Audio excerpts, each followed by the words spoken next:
Hey there, multi-prep teachers. You know how professional development never seems to quite get to what we need? It's like, great idea, but how do I make this work when I have 3+ preps to juggle? That's exactly why I created the Simplify Your Preps Collective. It's a free Facebook group built just for teachers like you, where we share tips, resources, and real talk about making multi-prep teaching less overwhelming and more doable. Sound like your kind of space? Head to kristenmasick.com/collective and join us today. Let's simplify together.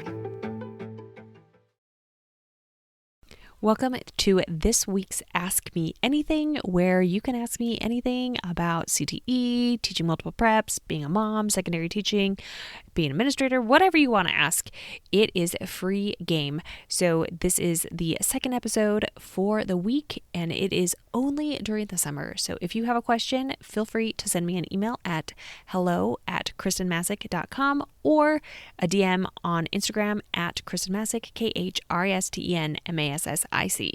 Welcome to the Secondary Teacher Podcast, the podcast for middle and high school teachers juggling multiple preps to get the strategies to reduce overwhelm so that you don't have to choose between being an effective teacher and prioritizing important relationships. I'm your host, Kristen Masick, a 10-year high school engineering teacher, former middle school assistant principal, and teacher coach. Every week, we will discuss strategies, systems, and time-saving tips to help you not only survive but thrive as a multiple prep teacher. This week's question comes from Anna, and Anna is thinking about applying for a position at a tech center or a tech school within a school district, but doesn't know much about them and thought they were mostly for CTE trades like auto and construction. So she was surprised to see a business teacher position. She just doesn't know much about them. So she's wondering if I could let her know about the differences between working at a regular public high school and a tech center that's also part of a school district. So my first 5 years of my career, I was in a regular public high school, and then the last year of that, I was actually splitting between a high school, like a regular high school, and then our tech center within our school district. And then I actually spent the remaining 5 years of my teaching career at that tech center. Since then, I've been back in the public school setting. All of it was public school, but it was still within a school district. So I will give you the deets on what it was kind of like. We had a variety of different programs that were offered. Yes, we did have your skilled and trades classes, but then we also had engineering and some business. We had some health sciences, and now it's expanded, and there is aviation and some other classes that all go along with it. So it was kind of like a hodgepodge. But I will say, here's some similarities and some differences. So similarities, you're going to have good people there regardless. You are going to still, because you are falling under the school district, you're still going to fall under the school district. So anything that they do as far as their scheduling, you're going to have to still deal with. And I say deal with because there were a lot of things when you're at a district center, then you are now dealing with several different public high schools. At least that was in my experience. We were having to coordinate with 5 high schools and figure out scheduling, but then get those students registered. You do still need to do marketing, and you almost need to do more marketing. You will have that word of mouth, but it is a harder sell to convince a student to leave their friends and leave the comfort of their home high school to come over to your class. We did offer a busing system to help get students there, but it was still a sell. If they could take something similar at their home high school, they were more likely to do that, which was our goal. But the reason that my program in particular was over at the tech center was because I couldn't sustain my program at a single high school, but if I had students from all 5 high schools, then it was sustainable. So that's kind of the pro on that one, is that when you do have students from multiple schools, if that's the case, then the likelihood of having a robust program is higher if that was struggling at a regular home high school. You may or may not still have a lot of preps.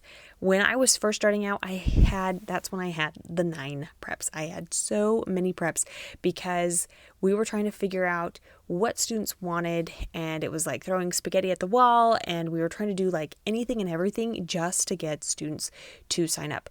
Now, that's what we should have focused on to begin with, is really hyping up a single class. So I would recommend, if you do take this job, that's what you do, is that you really focus on one foundational course that you can really market to those high schools, to the junior highs, whomever is going to be feeding you.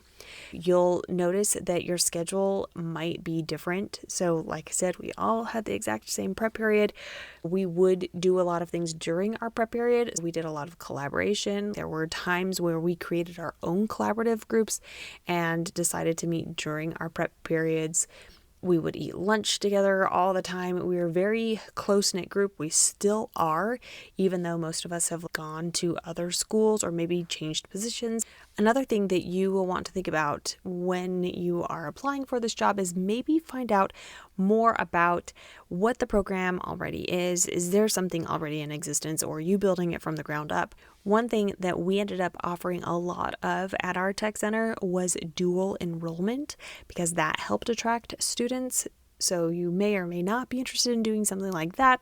And then some of the things that I missed about being over at a tech center versus at the public high school was the school spirit and like being part of a faculty that way. So I had the trade-off of having a really small faculty, but we didn't have any extracurriculars. We were not attending football games. We weren't attending basketball. We didn't have any pep assemblies. We didn't have any assemblies at all. And so there was very little of that kind of sense of belonging. We still had our place, but I missed that quite a bit.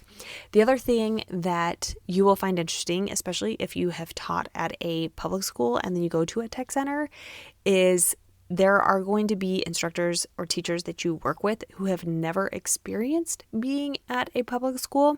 I will say every school is a little bit different, but once again, because students have to elect and choose to give up that comfort and safety and the friends at their home high school, you do get a different caliber of student. Now, we're not saying that every single student is a straight A student, and we're not saying that there are no misbehaviors and there's no behavior problems at all at a tech school. You're still going to get them.